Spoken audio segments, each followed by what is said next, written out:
যত কষ্টই হোক, যতই ত্যাগ স্বীকার করতে হোক, যত যা কিছু দিতে হয় দাও, যা কিছু নিতে হয় নাও।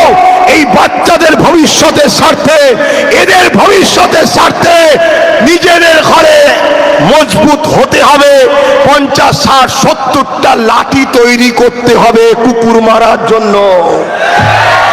না আগামী দিন বাঁচতে দেবে না এরা।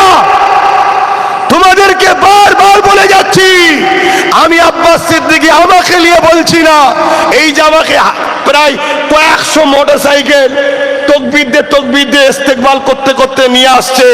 এরা গেলে আমার টেনশন বেশি বেড়ে যায়, কারণ এরা কখন যে কার সঙ্গে তর্ক লেগে যাবে আমি পেরেশানে পড়ে যাব। আমি একা থাকলে আমার বড় শান্তিতে থাকি, কারণ আমার সঙ্গে যে তর্ক করবে আমি তার সাথে করব।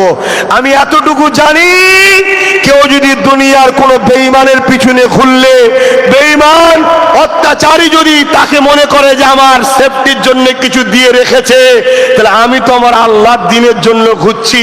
আমার বিশ্বাস, আমার আল্লাহ আমার জন্য ফারিস্তা নিযুক্ত করে রেখেছে। অতএব এখন দোয়া হবে। কথা এসে গেছে যখন বললাম, যারা আমার সঙ্গে এসেছিলে মোটরসাইকেলে, যে যার মতো ঘরে যাবে, আমার সঙ্গে যাবে না। তোমরা গেলে আমি বেশি টেনশনে থাকি ভাই। শুনছেন না শোনেন নে?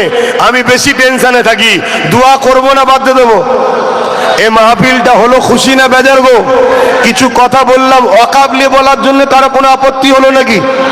এই ওয়াকাবলে আপত্তি হলো? আর মুমিনকে মুনাফিককে চিনাবার জন্য কয়েকটা কথা বললাম, আপত্তি হলো?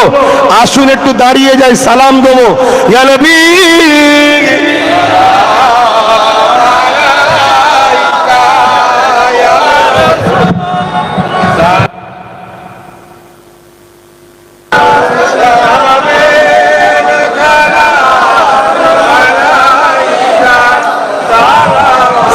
আমাকে এসেছিলাম একটু সংক্ষেপে হাজিরি দেওয়া, কেন এই গরমে জলসা করা যাবে না ভাই, জলসা করতে পারছি না, গরম, এত গরম। কথা বুঝে আসছে? আর আমি তো আস্তে আস্তে কথা বলতে পারি না, জানেন আপনারা। তো রোজ ঘামছি, রোজ শুকোচ্ছে। কথা বুঝলেন? এই কথা বলতে সমস্যা হচ্ছে। ভাই আপনাদের কি সমস্যা হলো? দোয়া না নিয়ে চলে যাবেন আপনারা? না কথায় রাগ হয়ে গেল আমার? হ্যাঁ, দোয়া না নিয়েই গুটি কতক লোক চলে যাচ্ছেন, কি ব্যাপার? ও বাইক নিয়ে বেরোতে পারবে না?